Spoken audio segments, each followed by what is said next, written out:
ইগনুর স্বয়ংপ্রভা live ক্লাসে আমি নতুন বছর 2023-তে আবার আপনাদের সামনে উপস্থিত হয়েছি। BHIC 104 এই যে বইটি আছে সেখানে যে অসংখ্য আলোচনা এতদিন ধরে করেছি সেই আলোচনার আজই শেষ, অর্থাৎ BHIC 104 বইটি আজই শেষ হবে। তাহলে দেখুন, আমি এই হ্যাপি নিউ ইয়ার সবাইকে জানাচ্ছি এবং এই 2023-এ আমার প্রথম ক্লাস, কিন্তু BHIC 104 এর যেটা 22 থেকে শুরু হয়েছে তার আজকে শেষ ক্লাস। এরপরে আবার অন্য বই পড়ানো হবে। এর মধ্যে দিয়ে ইতিহাসের কি বার্তা আপনাদের কাছে পৌঁছচ্ছে, আমি এটা বলার কারণ হচ্ছে আমি এই বার্তাই দিতে চাই, হিস্ট্রি রিপিটস ইটসেলফ, অর্থাৎ ইতিহাসের কোনো ব্রেক হয় না বা কোনো ডিভাইডিং লাইন হয় না। ইতিহাস কিন্তু একটা নদী স্রোতের মতন চলতেই থাকে, গতি প্রবাহ, তার প্রবাহ কন্টিনিউয়াস, তাতে কেউ ব্রেক দিতে পারে না। তো সেরকমই এই যে ইতিহাসের যে আলোচনাগুলো, এই আলোচনায় প্রত্যেকটি আলোচনার সঙ্গে কিন্তু আরেকটি আলোচনার একটা কোথায় যেন একটা লিঙ্ক আছে। যেমন আমি এই ইসলাম সম্পর্কে যখন আলোচনা শুরু করেছিলাম 2022-এ, তখন ইসলামের আবির্ভাবের পূর্বে আরবের অবস্থা কি ছিল এবং হযরত মুহাম্মদ যখন এলেন কিভাবে ধীরে ধীরে তার উত্থান হলো এবং তার মৃত্যুর পর যে খলিফা পদকে কেন্দ্র করে, খলিফা পদের একটা ইমার্জেন্স অফ খলিফাস, এই খলিফা পোস্টকে কেন্দ্র করে যে একটা দ্বন্দ্ব, তাতে হযরত মুহাম্মদ কাউকে উত্তরসূরি নির্বাচন করেছিলেন কিনা সে নিয়েও মতভেদ রয়েছে।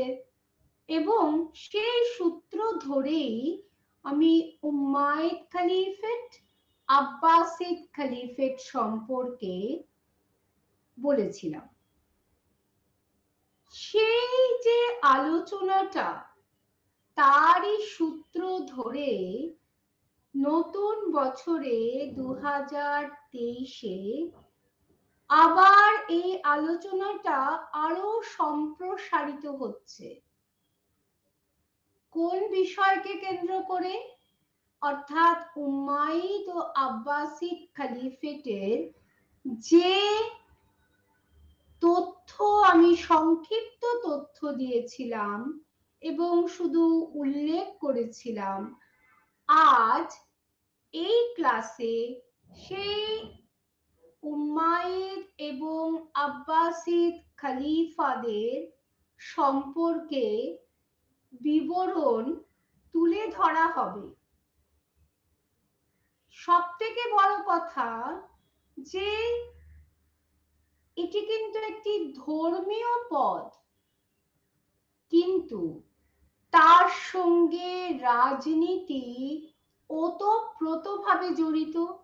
এর আগের দিন, আগের ক্লাসে আমি বলেছিলাম কিভাবে ইসলামকে সম্প্রসারিত করতে তাদের সংঘর্ষের পথ বেছে নিতে হয়েছিল। আমি আবু বকরের কথাও বলেছিলাম। তো এই উম্মাইদ ও আব্বাসিদ খলিফাদের ক্ষেত্রেও কিন্তু সেই একই পথ তাদের নির্বাচন করতে হয়েছিল, অর্থাৎ কেবলমাত্র ধর্ম প্রচার নয়, যুদ্ধ বিগ্রহের মাধ্যমে কিন্তু তাদের নিজেদের অস্তিত্বকে টিকিয়ে রাখতে হয়েছিল এবং ইসলামকে সম্প্রসারিত করতে হয়েছিল। যারা অবাধ্য ছিল, যারা ইসলামকে মেনে নিচ্ছিল না, তাদেরকে কিভাবে সংঘর্ষের মধ্য দিয়ে ইসলাম ধর্মে কনভার্ট করা হলো, সেই সমস্ত বিষয় আগে যেমন উল্লেখ করা হয়েছে, আজ হচ্ছে তাদের কর্মক্ষেত্র। এবং উম্মাইদ ও আব্বাসিদদের কার পরে কে এসেছিলেন অত বিস্তৃত বিবরণ দেওয়া সম্ভব নয়। সেই কারণে যেহেতু উম্মাইদদের মধ্যে বংশের মধ্যে আবার একাধিক শাখা রয়েছে, সেই জন্য এই আলোচনার শেষে আমি তার একটা তালিকা দিয়েছি, কিন্তু আব্বাসিদ খলিফাদের ক্ষেত্রে কোনো তালিকা দেওয়া হয়নি। আপনারা যদি ইচ্ছা করেন কাইন্ডলি গুগল থেকে সেই আব্বাসিদ খলিফাদের যে লিস্ট সেটা একটু দেখে নিতে পারেন, যদি আপনাদের উৎসাহ থাকে। তাহলে এই উম্মাইদরা শাসন ক্ষমতায় এসেছিল, সেই রকম ইসলাম সমাজ, অর্থাৎ ইসলাম সমাজে কি কোনো ভেদাভেদ ছিল, না একই ইসলামকে কেন্দ্র করে সবাই একীভূত হয়েছিল, ঐক্যবদ্ধ হয়েছিল? এর আগের দিন আমি দুটো সম্প্রদায়ের কথা বলেছিলাম, সেখানে আমি শিয়া আর সুন্নি সম্প্রদায়ের কথা উল্লেখ করেছিলাম। আজ এই সুন্নি শিয়া ছাড়াও আরো যে বিভিন্ন সম্প্রদায়ের অস্তিত্ব ইসলাম সমাজে ছিল এবং তাদের মধ্যে আভ্যন্তরীণ সম্পর্ক কিরকম ছিল, সেই বিষয়ে আলোচনা করা হবে।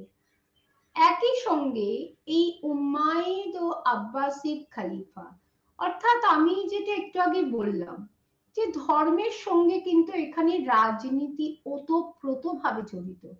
ব্যবসাকে উন্নতি, যদি দেশের যে অর্থনীতি তাকে উন্নতি করতে গেলে আমাকে বাণিজ্য করতে হবে, আমাকে যে বাণিজ্যিক কাঠামোটাকে আমাকে উন্নত করতে হবে। এই বাণিজ্য জলপথেও চলতো, আবার এই বাণিজ্য স্থলপথে ক্যারাভ্যানের মাধ্যমেও চলতো। একই সঙ্গে তাদের অর্থনীতি, ধর্ম, রাজনীতি, তার সঙ্গে কিন্তু সংস্কৃতিও গভীরভাবে জড়িত। আজ যে আমরা উম্মাইদ ও আব্বাসিদ খলিফাদের সম্বন্ধে আলোচনা করতে বসেছি, সেটা কিন্তু কেবলমাত্র তাদের ক্ষমতার যে সংঘর্ষ, ক্ষমতাকে করায়ত্ত করার যে সংঘর্ষ, তার জন্য নয়। তারা ইতিহাসে কেন তারা বিখ্যাত হয়ে রয়েছেন, কারণ এই দুই বংশের সময়ই সাংস্কৃতিক বিকাশ হয়েছিল, স্থাপত্যের বিকাশ হয়েছিল এবং বুদ্ধিগত অর্থাৎ বৌদ্ধিক বিকাশ, তার একটা বিকাশ আমরা দেখতে পাচ্ছি। অর্থাৎ চরম সৃজনশীল একটা ব্যক্তিত্বের প্রকাশ এই উম্মাইদ ও আব্বাসিদ খলিফাদের মধ্যে দেখা গিয়েছিল। হয়তো সবাই এই সৃজনশীলতার প্রতীক ছিলেন না, কিন্তু একাধিক খলিফার নাম কিন্তু এই সৃজনশীলতা এবং সংস্কৃতির ক্ষেত্রে বিকাশ পূর্ণ যে ভূমিকা তারা গ্রহণ করেছিলেন, যে উদ্যোগ তারা গ্রহণ করেছিলেন, কৃষির উন্নতির জন্য তারা কি করেছিলেন, অর্থাৎ তারা কিন্তু দেশের মানুষকে ভুলে যাননি। তারা যেমন বাণিজ্যের উপর জোর দিয়েছেন, তেমনি কৃষির উপরেও জোর দিয়েছিলেন। কাজে এই সমস্ত কিছু মিলিয়ে উম্মাইদ ও আব্বাসিদ যে বংশের যে শাসনকাল, তার ইতিহাসে কিন্তু আজও বিখ্যাত হয়ে রয়েছে এবং অমর হয়ে রয়েছে। এই একটা ম্যাপ আমি এখানে ইমপ্রেশন তুলে ধরেছি, সেখানে আপনারা মক্কা মদিনা দেখতে পাচ্ছেন এবং আরো অন্যান্য স্থানের আরব দেশের, এবং বাইজেন্টাইন এম্পায়ারের সঙ্গে কিন্তু সব সময় তাদের একটা কখনো বন্ধুত্বের সম্পর্ক, কখনো একটা দ্বন্দ্বের সম্পর্ক ছিল। কাজে সেই বাইজেন্টাইন এম্পায়ারের যে পরিধি, সেটাও আপনারা দেখতে পাচ্ছেন। এবং কিভাবে তাদের বাণিজ্যের ক্ষেত্রে যে পারস্য উপসাগর, লোহিত সাগর এবং সর্বোপরি যে ভারতের সঙ্গে বাণিজ্যের ক্ষেত্রে যে ভারত মহাসাগরের যে একটা বিশেষ ভূমিকা ছিল, এখানে সমুদ্রের যে অবস্থান থেকেই আপনারা সেটা উপলব্ধি করতে পারছেন। তাহলে আমি কি বললাম, আলোচনার মূল বিষয় হচ্ছে এখানে তিনটি, একটা উম্মাইদদের পরে আব্বাসিদরা কি করে, অর্থাৎ এই উত্থান পতনের লড়াই, ইসলাম সমাজের মধ্যে যে সামাজিক বৈচিত্র্য এবং সংস্কৃতি, এশিয়া ও আরব দেশের বাণিজ্য, চীনের সঙ্গে বাণিজ্য, সাউথ ইস্ট এশিয়ার সঙ্গে বাণিজ্য, ভারতের সঙ্গে বাণিজ্য, সবকিছু কিন্তু এখানে তুলে ধরা হয়েছে। আর তাদের সময় সাংস্কৃতিক, সামাজিক, রাজনৈতিক যে অর্থনৈতিক প্রগতি, সে বিষয়ে আলোচনা করা হয়েছে। এবং তাহলে আমাদের কি দেখতে হবে, উম্মাইদ বংশের প্রথম প্রতিষ্ঠাতা কে ছিলেন? তিনি হচ্ছেন প্রথম মুয়াইয়া। তিনি আগে সিরিয়ার শাসক ছিলেন, তারপরে 661 খ্রিস্টাব্দে তিনি ক্ষমতাকে করায়ত্ত করেন এবং উম্মাইদ বংশের প্রতিষ্ঠা করেন। তিনি 680 খ্রিস্টাব্দ অবধি রাজত্ব করেছিলেন এবং তার যে সব থেকে প্রধান যে কাজটা, তিনি ক্ষমতায় এসে তিনি তার রাজধানীকে দামাস্কাসে স্থানান্তরিত করেছিলেন। এই দামাস্কাস পজিশন সর্বদিক থেকে, বিশেষ করে অর্থনৈতিক দিক থেকে, রাজনৈতিক দিক থেকে কিন্তু একটা বিরাট গুরুত্ব ছিল। এবং এই দামাস্কাসই পরবর্তীকালে সংস্কৃতির প্রাণ কেন্দ্র হয়ে উঠেছিল। তিনি, তার যথেষ্ট ক্ষমতা ছিল এবং তিনি ইসলামকে উত্তর আফ্রিকা, খুরাসান থেকে ট্রান্সঅক্সিয়ানা অবধি বিস্তৃত করেছেন। অর্থাৎ তার সময় ইসলাম বহু দূরবর্তী অঞ্চল পর্যন্ত বিস্তৃত হয়েছিল এবং তিনি রাজকোষকে কিভাবে সমৃদ্ধ করেছিলেন, যুদ্ধ বিগ্রহ করে, কর সংগ্রহ করে, লুণ্ঠিত যে সমস্ত বিজিত জায়গাগুলো থেকে লুণ্ঠিত দ্রব্য সংগ্রহ করা, সীমান্তবর্তী অঞ্চলে যুদ্ধ লড়াই করা, অ-আরবীয় যারা আরবীয় নয়, আরব নয়, এই সমস্ত তাদেরকে ধর্মান্তরিত করা, এই ধর্মান্তরিত মাওয়ালিদের কৃষি কার্যের মধ্যে তাদেরকে জড়িত করে কৃষি কার্যের উন্নতি করা, অর্থাৎ যত বেশি ম্যান পাওয়ার তত বেশি উন্নতি, এবং ফার্টিলিটি যত সমৃদ্ধ হবে তত কৃষিকার্য উন্নতি হবে। ইজিপ্টের থেকে তিনি কর আদায় করেছিলেন, পারসিকদের থেকে তিনি উপঢৌকন দাবি করেছিলেন, নওরোজ যে ফেস্টিভ্যাল উপলক্ষে তিনি উপঢৌকন তিনি দাবি করেছিলেন। এবং তিনি আরো কি করেছিলেন, তার শাসনকালে যে নেতৃস্থানীয় ইরাকি নেতা, তাদের আশরাফ বলা হতো, তারপরে তার পুত্র ইয়াজিদ বিন মুবাইয়া, তিনি 680 খ্রিস্টাব্দে তিনি ক্ষমতা প্রাপ্ত হয়ে 683, তার মানে দেখা যাচ্ছে তিনি বেশি দিন তিনি শাসন করেননি, কারণ তার সময় গৃহযুদ্ধের সূচনা হলো। অর্থাৎ তার বিরোধী পক্ষ তার যে দাবি তার প্রতিবাদ করে, প্রতিরোধ করে, এবং সেই বিরোধী পক্ষের মধ্যে যে আলী ছিলেন, তার পুত্র হুসেন তার বিরোধিতা করলে কারবালার মরুপ্রান্তরে সেই হুসেনকে হত্যা করা হয়। আর তার অপর বিরোধী কে ছিলেন, আব্দুল্লাহ ইবন জুবায়ের, তাকেও নিহত করা হয় 692 খ্রিস্টাব্দে মক্কায়। কিন্তু আব্দুল্লাহ ইবন জুবায়ের যখন নিহত হন, তার আগেই 683 খ্রিস্টাব্দে ইয়াজিদের মৃত্যু হয় এবং তার মৃত্যুর পর তার পুত্র, তিনি তার উত্তরসূরি হয়েছিলেন দ্বিতীয় মুয়াইয়া, কিন্তু তিনি একেবারেই অযোগ্য ছিলেন। তার ফলে কি হলো, এবারে কিন্তু উম্মাইদের মধ্যে ভাগ হয়ে যাচ্ছে।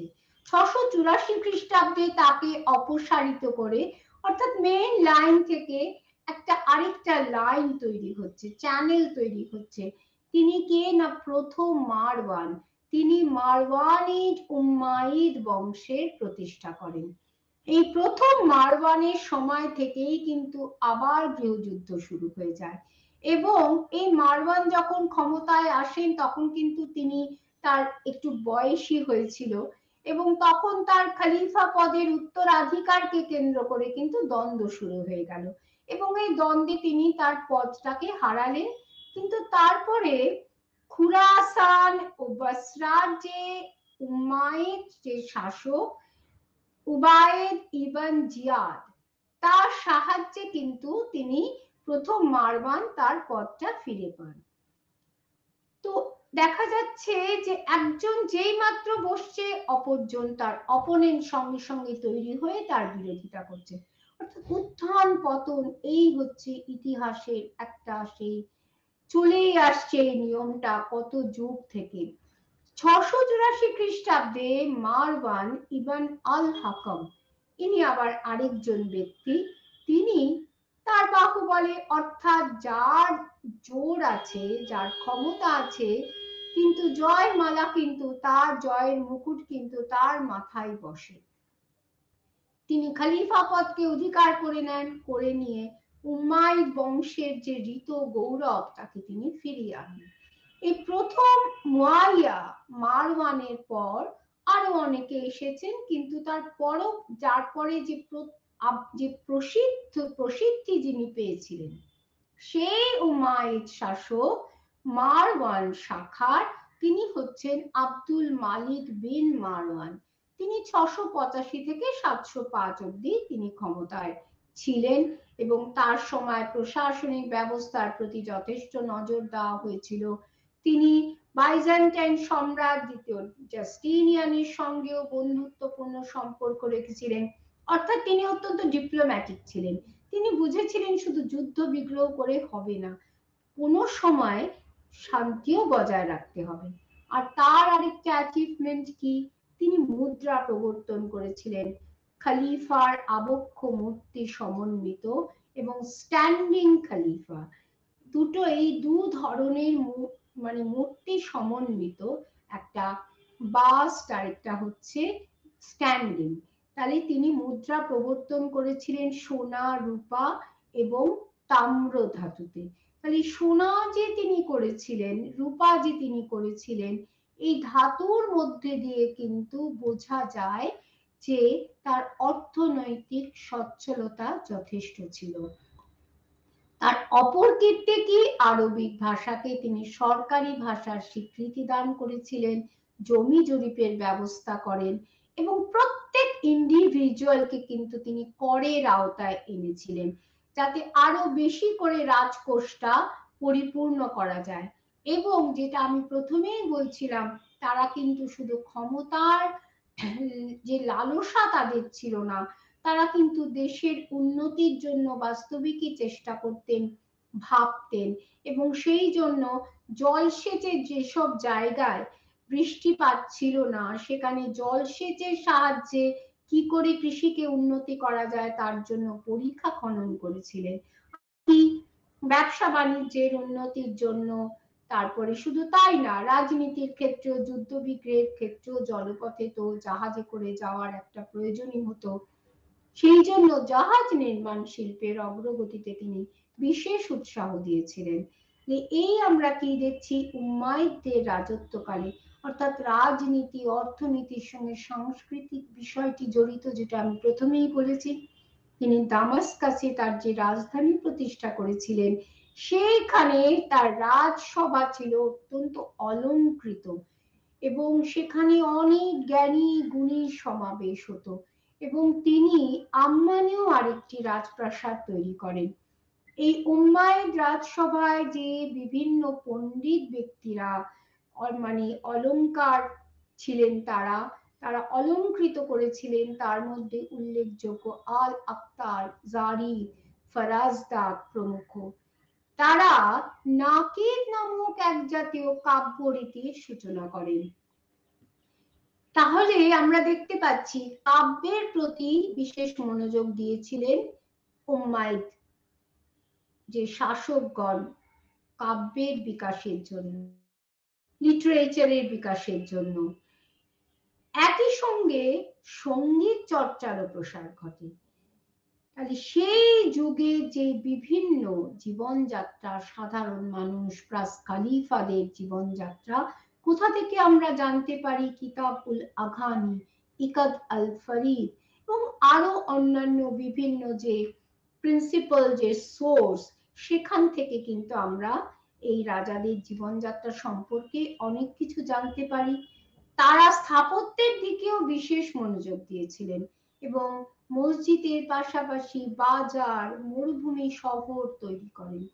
উদাহরণ, খলিফা আল ওয়ালিদ মেদিনা, জেরুজালেম ও দামাস্কাসে 3টি মসজিদ নির্মাণ করেছিলেন এবং তিনি ঐতিহাসিক আল আকসা মসজিদের নির্মাণ কাজকে তিনি সমাপ্ত করেছিলেন। তাহলে আমরা দেখতে পাচ্ছি একই সঙ্গে রাজনীতি, একই সঙ্গে অর্থনীতি, সংস্কৃতি, ধর্ম, সবকিছুর প্রতি কিন্তু তারা বিশেষ অনুরাগ প্রকাশ করেছিলেন। এবং কৃষির জন্য আমি একটু আগেই বলেছি পরীক্ষা খনন করেছিলেন। তাছাড়া অনেক অনুর্বর ফ্যালো ল্যান্ডকে কৃষির আওতায় এনে আরো বেশি যাতে কৃষিজ দ্রব্য যাতে উৎপন্ন হয় তার ব্যবস্থা করেছিলেন। এবং যে কর যে ধার্য হয়েছিল তার মধ্যে জিজিয়া ও খারাজ, এই কর দুটি কিন্তু মুখ্য ছিল। তবে আব্দুল মালিকের শাসনকালে যেটা বলা হচ্ছে, তিনি কিন্তু বেশি কখনো কর আদায় করতেন না, মাত্র 4 দিনার কর ধার্য করা হয়েছিল। আর প্রথম মুয়াইয়া তিনি কূপ খনন করেছিলেন, জলসেচ প্রণালী করেছিলেন, অর্থাৎ চ্যানেল করেছিলেন, যে মুখ্য যে জলসেচ প্রণালী তার সঙ্গে আলতাইফ এবং মেদিনার একটা যোগসূত্র করা হয় যাতে কৃষির আরো উন্নতি হয় এবং জলের যাতে কোনো কষ্ট না থাকে। এইভাবে বহু উৎপাদন হতো কৃষিজ দ্রব্য, তার মধ্যে খেজুর, অলিভ, আঙুর, আপেল, লেবু, আখ, মধু প্রভৃতি বিশেষ উল্লেখযোগ্য। আর কি, ইরাক ও সিরিয়াতেও জলসেচ সম্প্রসারণের জন্য শুধুমাত্র শাসকরাই যে করতেন তা নয়, উম্মায় যে সমস্ত গভর্নররা ছিলেন, প্রাদেশিক শাসকরা ছিলেন, তারাও কিন্তু চেষ্টা করে গেছেন। তারাও ভূগর্ভস্থ আন্ডারগ্রাউন্ড বিভিন্ন পরীক্ষা খনন করেছিলেন এবং এই যে নতুন কৃষি পন্থা তারা নিয়েছিলেন, তাতে দেখা গেল কি দক্ষিণ আরবের উপজাতিরা তাদের অনেক জমি যেটা দিতে হয়েছিল সেই জমিকে ত্যাগ করে তারা ওই কৃষির মধ্যেই তারা যে নতুন ধরনের যে কৃষি কার্য শুরু হলো তার মধ্যেই তারা যোগদান করেছিলেন। এবং এই যে গোটা জলসেচ পরিকল্পনা কে নিয়ন্ত্রণ করতেন, না নিয়ামক সাহিব আল সাকিয়া, তিনি এই জলের ব্যাপারটা তিনি দেখতেন। জমি কতগুলি ভাগে বিভক্ত ছিল, এই কনভিনিয়েন্স অফ কৃষি কার্য, সেইখানে তার মধ্যে 3টি ভাগ, সাদফি বা সাওয়াফি জমি, সুলাহা জমি, আল আলধিমা জমি। প্রথম যে জমি, যে সাদফি জমি, সেটা খলিফাদের অধীনে ছিল। দ্বিতীয় জমির যে অর্থাৎ সুলাহা জমি, তার অধিবাসীরা মুসলিমদের সঙ্গে একটা সমঝোতা করে নিয়েছিল, তারা জমি দিয়েছিল, তার বিনিময়ে তারা কাজ পেয়েছিল। আর তৃতীয় জমিগুলি অমুসলিম অর্থাৎ আহল আল ধিমা অমুসলিম সম্প্রদায়ের জন্য রক্ষিত থাকত। তবে কোনো কোনো ক্ষেত্রে শোনা যায় যে জাকাত ও খারাজ করের সংগ্রহের দায়িত্ব যাদের ওপর ছিল সেই কালেক্টররা কিন্তু নিষ্ঠুরতার সঙ্গে সেই কর আদায় করত। আর বাণিজ্যের বিকাশের ক্ষেত্রে আমরা দেখতে পাচ্ছি মধ্য এশিয়া, আজারবাইজান, ইজিপ্ট, ইরানের সঙ্গে আরবদের একটা বাণিজ্যিক সম্পর্ক স্থাপিত হয়। প্রভৃতির উৎপাদন, কেন বাজার যা চাইছে সে চাহিদা অনুসারে উৎপাদন হচ্ছে। দামাস্কাসে যে বিশেষ বস্ত্র উৎপন্ন হতো তাকে দামসাক বলছে। অর্থাৎ আমরা কি দেখছি, যে যেই সব দ্রব্যের চাহিদা ছিল আভ্যন্তরীণ প্লাস বহির বাণিজ্যের কারণে সেগুলো বেশি উৎপন্ন হতো। আর জলপথে যে জাহাজে বাণিজ্য হতো তাকে নেফাস বলা হতো। আর বাজার পরিদর্শনের জন্য ইন্সপেক্টর ছিলেন, তাদের মুহতাসিব বলা হতো। এই উমাইয়াদ খলিফাদের যে প্রশাসনিক গুরুত্ব, তারা ছিলেন রাষ্ট্রপ্রধান, তাদের সাহায্য করার জন্য দেওয়ান ছিলেন, যারা সামরিক ও প্রশাসনিক ছিলেন, তাদের পরামর্শ দেওয়ার জন্য ছিল কাউন্সিল বা সুরা। খলিফ উমরের সময়কালে একটা সামরিক বোর্ড তৈরি করা হয়, দিওয়ান আল জুন্ড। তারা কি করত? সৈন্যদের নাম নথিভুক্ত করত এবং তাদের স্টাইপেন্ড দানের বিষয়টি তারা দেখত। এছাড়া ছিল অর্থ বোর্ড, দিওয়ানি ই খারাজ।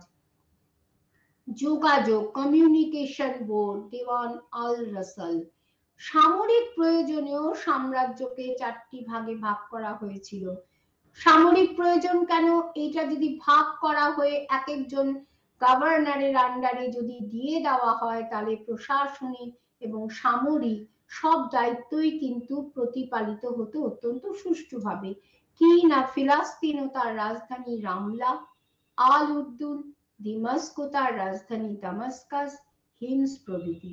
আর এই যে জমির কথা বলছি, তার মধ্যে বলা হয় যে সব থেকে উর্বর জমি ছিল ইরাকে। আর উম্মাইদদের কিন্তু যথেষ্ট সুষ্ঠু পুলিশ বাহিনী বা সত্তা ছিল, তাদের মাধ্যমে তারা প্রদেশ শাসন করতেন। আর উম্মাইদ আমলাদের দুটি প্রধান দায়িত্ব পালন করতে হতো, তাহলে আমরা কি দেখছি? সামরিকও পালন করতে হতো দায়িত্ব, প্রশাসনিক। 750 খ্রিস্টাব্দে গ্রেট জাবেদ যুদ্ধে উম্মাইদ খিলাফতের পতন হচ্ছে এবং আব্বাসিদ খিলাফতের শাসন প্রতিষ্ঠিত হচ্ছে, যেটা 1258 খ্রিস্টাব্দ পর্যন্ত চলেছিল। প্রতিষ্ঠাতা আব্বাস আস-সাফা, তিনি কুফার মসজিদের খলিফা হিসাবে তিনি শপথ নেন। কিন্তু তিনি প্রতিষ্ঠাতা হলেও প্রকৃত যে উন্নতি শুরু হয়েছিল কিন্তু উমরের সময় 754 খ্রিস্টাব্দে ক্ষমতায় এসেছিলেন, তাই তাকে প্রকৃত প্রতিষ্ঠাতা বলা হয়। তিনি শাসন ব্যবস্থাকে দৃঢ় করতে গিয়ে তিনি অনেক বিদ্রোহ দমন করেছেন, বিরোধী আন্দোলন দমন করেছেন, তার মধ্যে রায়দানিয়া চরমপন্থী আন্দোলন একটি।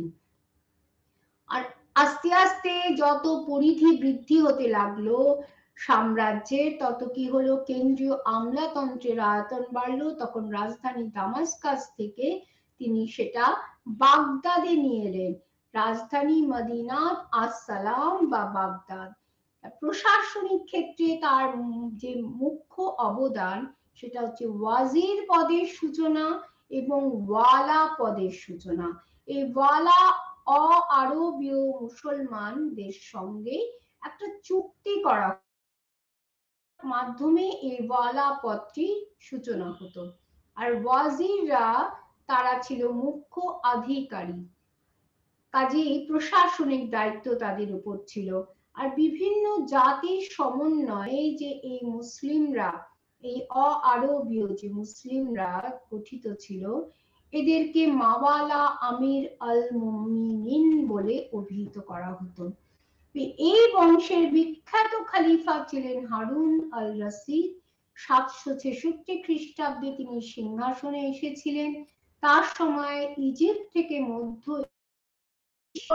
অবধি কিন্তু এই ইসলামের যে ক্ষমতা বিস্তৃত হয়েছিল এবং রাজনৈতিক অবস্থাটা অনেকটা স্টেবল ছিল এবং সংস্কৃতির ক্ষেত্রেও চরম বিকাশ ঘটে।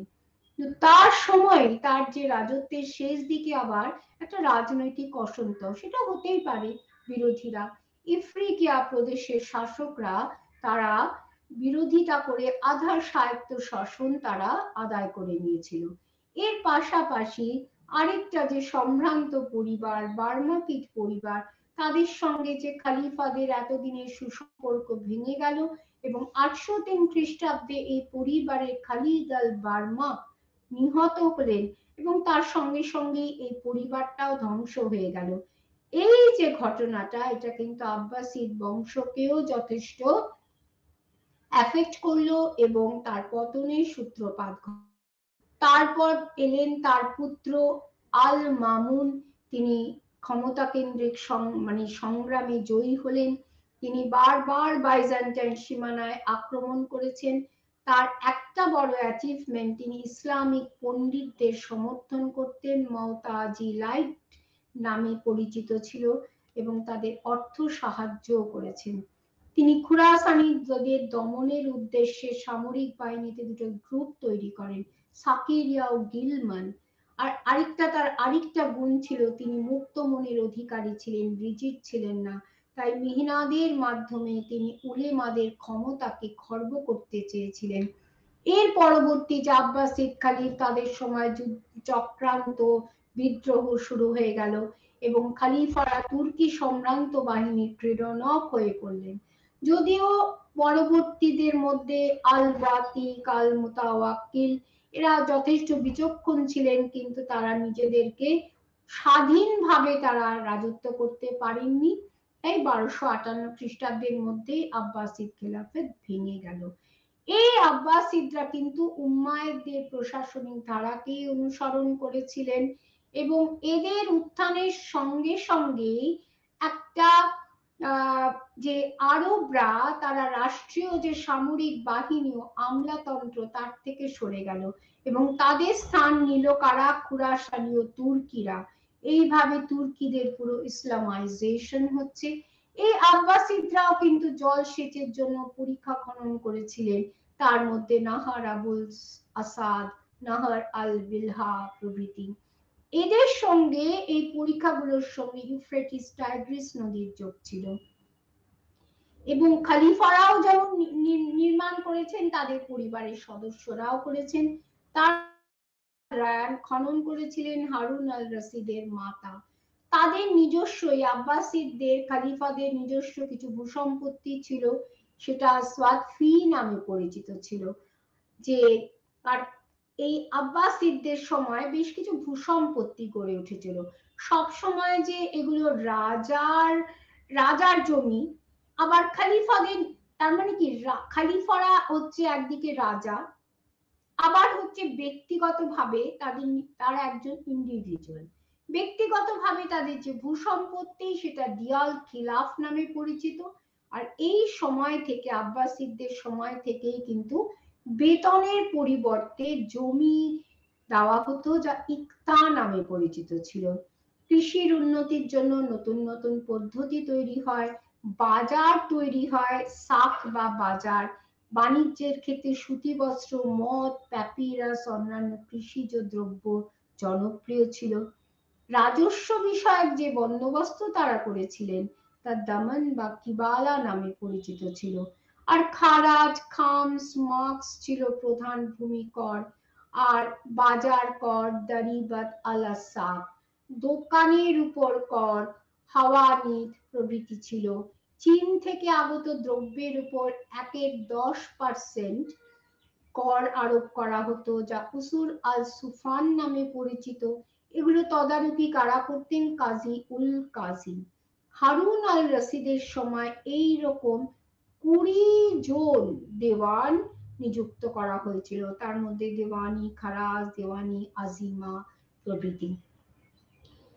এই যে আমরা দেখছি যে উত্থান পতন চলছে, সমানে বিবাদ হচ্ছে, তো খাজি রায়টা ছিল এরকম এক বিরুদ্ধ পক্ষ। 659 খ্রিস্টাব্দে তারা পরাজিত হয় এবং এই খাজি রায়টা কিন্তু বিভিন্ন ভাগে বিভক্ত ছিল। তার মধ্যে আজরাকাইট খাজি রায়টা ছিল চরমপন্থী, আবার ইবাদাইত খাজি রায়টা ছিল মধ্যপন্থী। 659 নাহারাওয়ানের যুদ্ধে কিন্তু এই খাজি রায়দের পরাজিত করা হয়। এর একটা সম্প্রদায় ছিল, তার মধ্যে শিয়াদের কথা আমরা জানি, ধর্মভিত্তিক সম্প্রদায়। এই সম্প্রদায় একাধিক ভাগে বিভক্ত ছিল। শিয়ারা ইসমাইলি, ইমামি টু এলভার এবং জাইদি।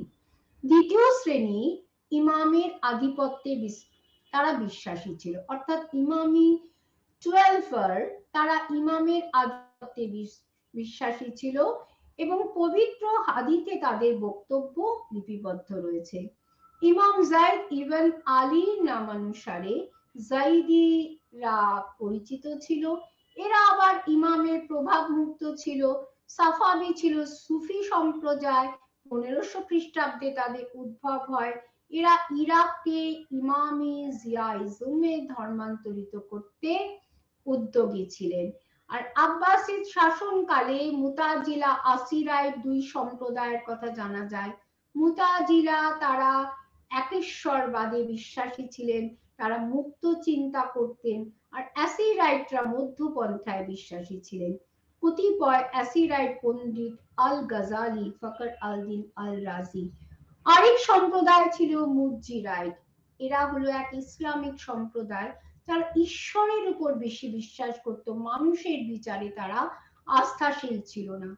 আর সুফিরা আবার অন্তরে চিত্ত শুদ্ধির উপর বিশ্বাস করত।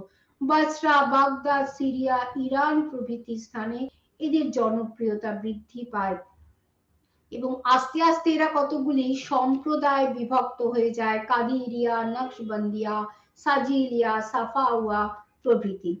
এই আব্বাসিদদের সময়েও বিদ্যা চর্চার বিশেষ বিকাশ হয়। তার মধ্যে খলিফা আল মামুনের নাম স্মরণীয়। তিনি একটা প্রতিষ্ঠান গঠন করেছিলেন যার নাম বায়াতুল হিকমা।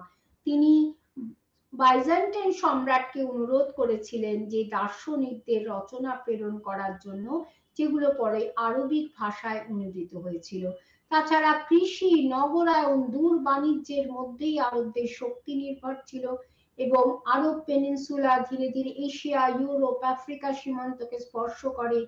পারস্য উপসাগরের মাধ্যমে তারা ভারত ও চীনের বাজারে নানা বিলাসবহুল সামগ্রী পৌঁছে দিত এবং এই যে একটা নগরবাসীর মধ্যে যে বিলাসবহুল সামগ্রী, মশলা, বস্ত্রের যে চাহিদা বেড়েছিল, সেটার জন্য পুরাণের জন্য বণিকরা দূর পাল্লার বাণিজ্যে যেত। কিন্তু ইসলাম সব সময় বলতো যে আপনারা যে ব্যবসা করবেন সেটা সৎ পথে থেকে কিন্তু এই ব্যবসাটা করবেন। ভারত, ইন্দোনেশিয়া, মালয়েশিয়া এবং চীনের সামগ্রীরও বিশেষ চাহিদা কিন্তু আরবের বাজারে ছিল। অর্থাৎ তারা আমদানিও আর তারা রপ্তানি করত, আবার আমদানিও করত। এবং দামাস্কাস, বসরা, বাগদাদ, সামারা প্রভৃতি শহরগুলো বিশেষ গুরুত্ব পায়। সিরিয়া, ইরান, ইরাক বাণিজ্যের কেন্দ্রবিন্দু হয়ে যায়।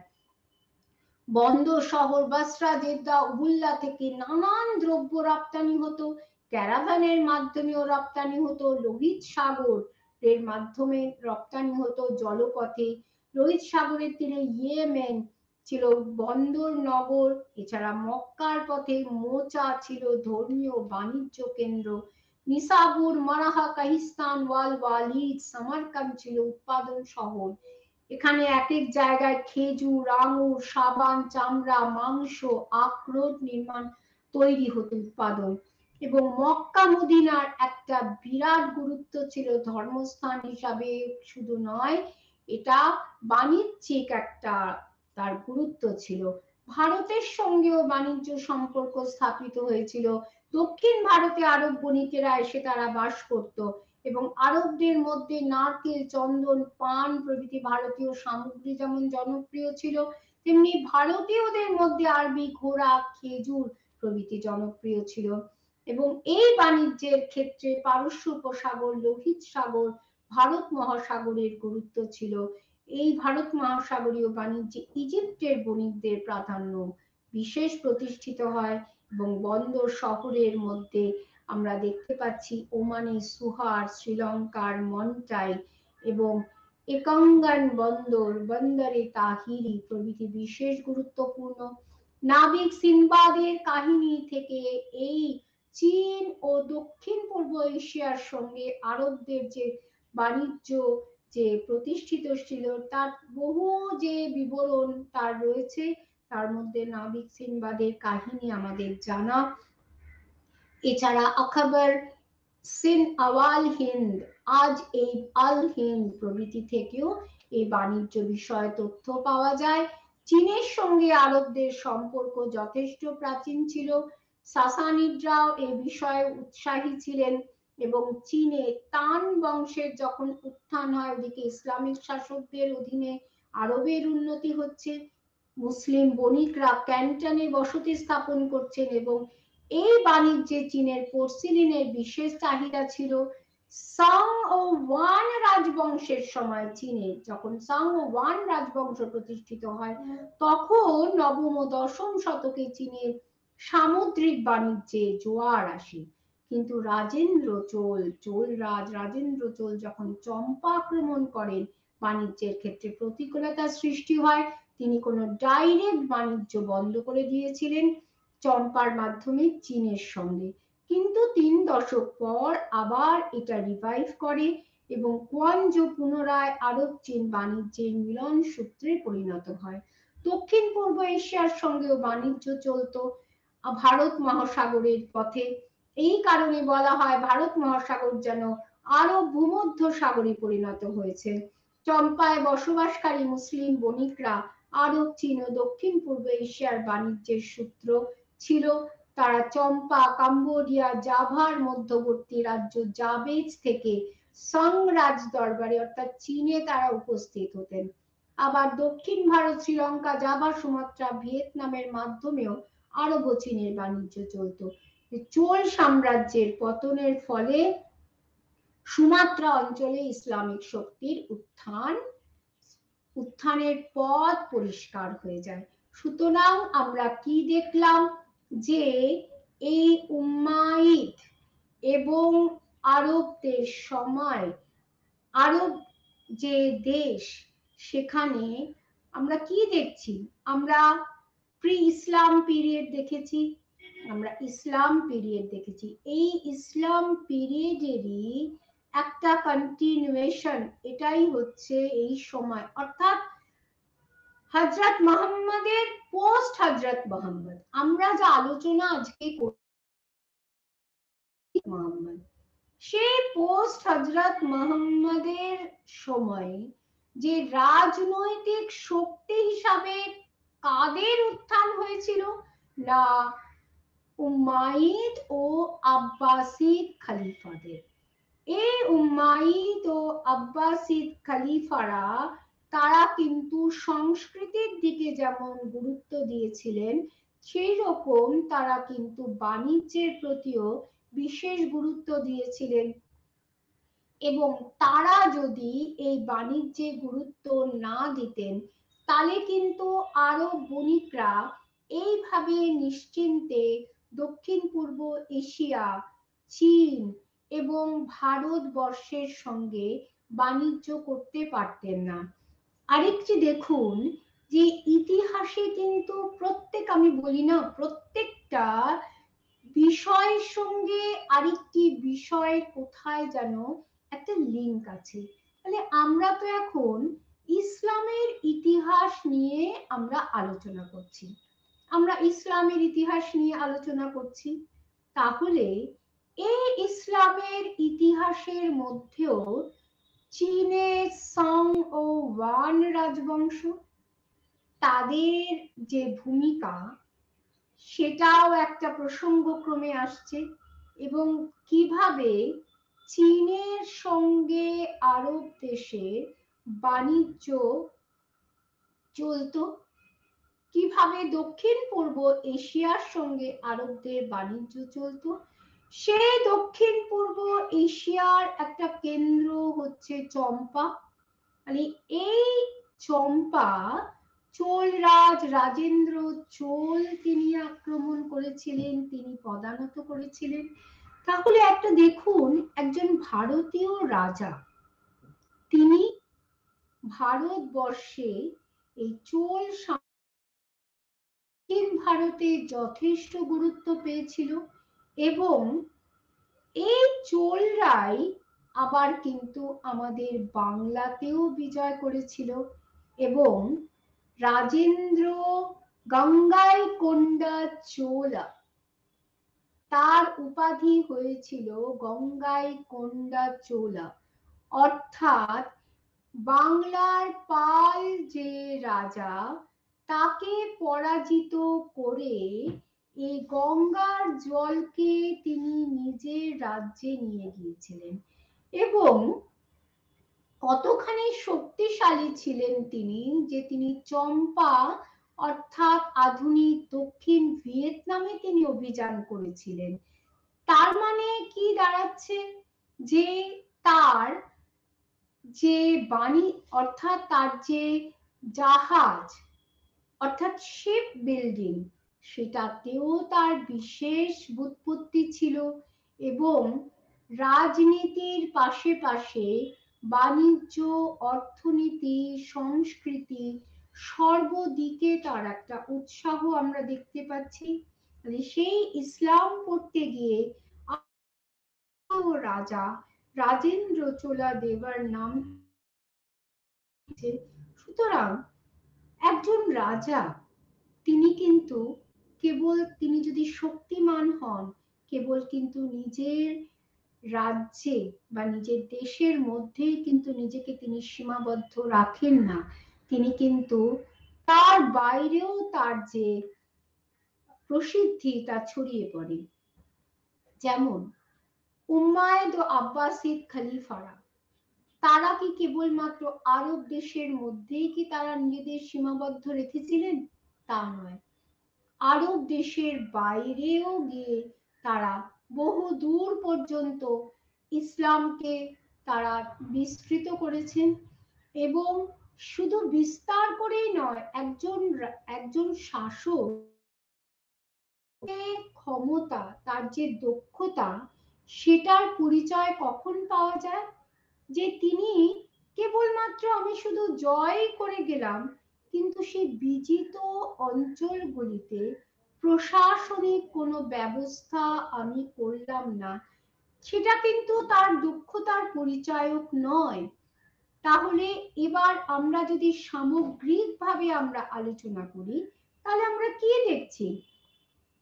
বিজিত অঞ্চলগুলি থেকে তারা কর আদায় করেছেন, প্লাস তারা দেশের অভ্যন্তরে প্রত্যেকটি ব্যক্তিকে তারা করের আওতায় এনেছেন, এবং যত বেশি কর আদায় করা যায়, সেই করে তাদের কোষাগার পূর্ণ করা যায়, সেই দিকে তারা মনোযোগ দিয়েছেন।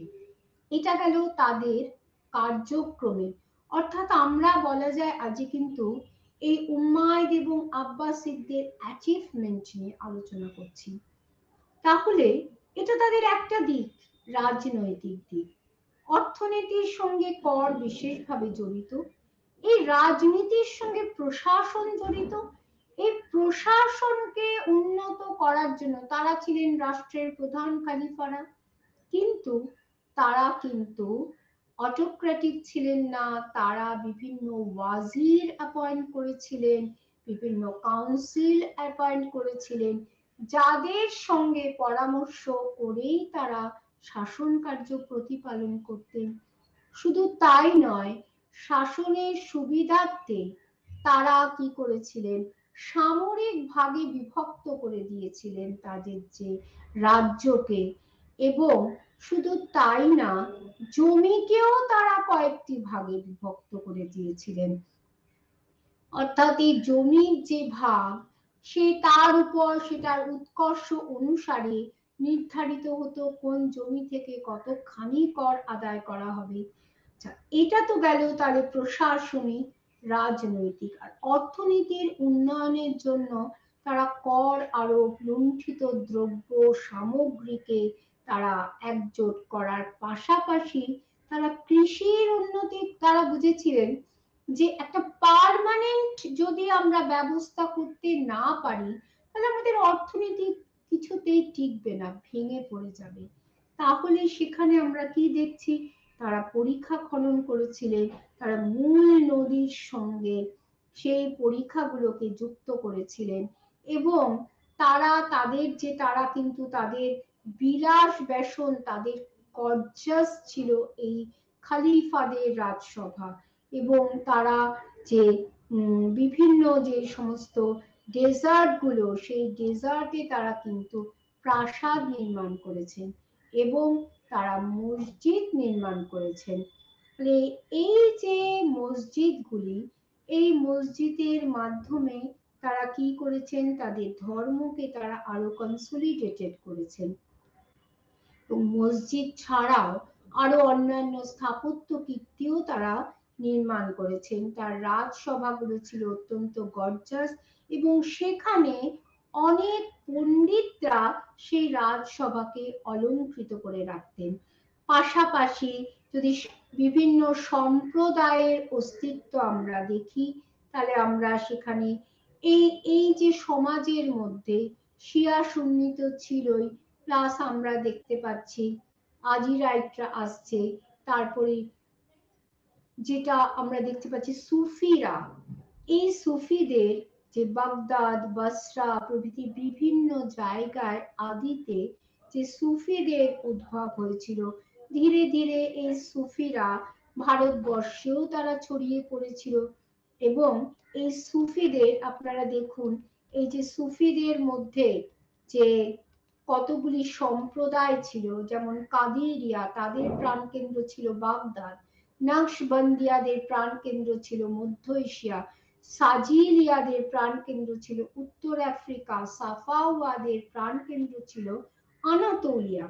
তাহলে তাহলে বিভিন্ন এই যে স্থানগুলি, এগুলো কিন্তু প্রত্যেকটি যে খালিফেটের সাম্রাজ্য বা তার যে ক্ষমতার, তার অভ্যন্তরে, এবং এটার মাধ্যমেও আপনারা বুঝতে পারছেন যে কিভাবে খালিফেট বিস্তৃতি লাভ করেছিল। এমনকি অটোম্যান যে রাজগণ, তারাও এই নকশবন্দিয়া ভাবধারার অনুগামী ছিলেন। এই যে সুফি, এই যে সুফি কাদেরকে বলা হচ্ছে? এই সুফিরা, আমরা যদি আমাদের ভারতবর্ষের ভক্তি আন্দোলনের কথা জানি, তবে আমাদের সুফিকে বুঝতে সুবিধা হবে।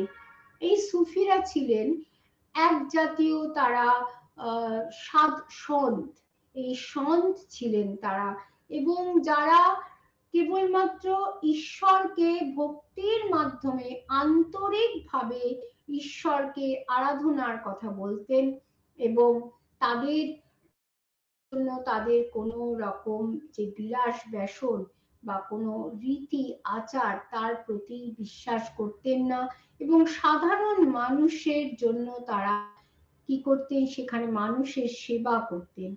এবং আমরা কিন্তু ভারতবর্ষের অনেক এরকম সিলসিলার কথা আমরা জানি। তো আমরা তাহলে আমাদের শেষেতেই আমরা ফিরে আসছি, যে আমাদের আলোচনার এখানেই আমরা যে সমাপ্তির দিকে চলে এসেছি, ওটাকে আমি আবার যে রিক্যাপিচুলেট করছি। এই যে আরব দেশ সম্পর্কে জানতে গেলে তার বিভিন্ন ভ্রমণ কাহিনী আছে, তার মধ্যে নাবিক সিনবাদের কাহিনী কিন্তু অত্যন্ত জনপ্রিয়।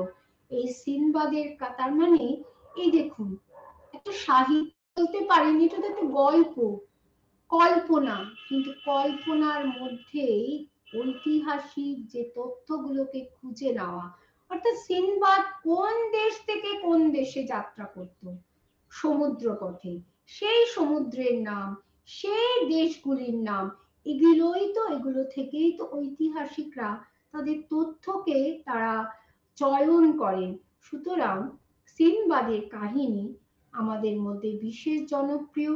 আপনারা যদি আবার এই সিনবাদের কাহিনীটি পড়েন, তাহলে নিশ্চয়ই আজকের আলোচনা থেকে আরবরা কোন কোন দেশের সঙ্গে তারা দূর বাণিজ্য করত, সেটা সম্পর্কে তাহলে আপনারা আরো বেশি মানে অবগত হতে পারবেন। আর এই যে চীন, এই চীন যে সম্রাটরা কিন্তু বিশেষ কনজারভেটিভ ছিলেন, কিন্তু এটা সত্ত্বেও আমরা দেখতে পাচ্ছি যে মুসলিম বণিকরা, তারা কিন্তু ক্যান্টন, চীনের একটা বাণিজ্য কেন্দ্র, ক্যান্টনে তারা বসতি স্থাপন করেছেন, এবং চীনের সম্রাটরা কিন্তু এই আরবদের সঙ্গে চীনের বাণিজ্যে একটা বিশেষ তারা উৎসাহী ভূমিকা গ্রহণ করেছিলেন। এবং রাজেন্দ্র চোলের মৃত্যুর পর কিন্তু যে মাঝখানে যেটা কিছুটা ভাটা পড়েছিল, সেটা আবার নতুন করে শুরু হয়। এবং আমরা এটাও দেখলাম কিভাবে ভারত মহাসাগরের গুরুত্ব এই বাণিজ্যের কারণে বৃদ্ধি পেয়েছিল, এবং কিভাবে যে দক্ষিণ পূর্ব এশিয়া থেকে এবং কাম্বোডিয়া ও জাভা থেকে আরব বণিকেরা চায়নাতে যেত, সেই সম্পর্কেও আমি এখানে আপনাদের আলোচনা করেছি। এবারে যে লাস্ট যেটা মূল্যায়ন সম্পর্কে আমি যে এতক্ষণে কথাগুলো বললাম, সেগুলো মূল্যায়নের পর্যায়ে পড়ে।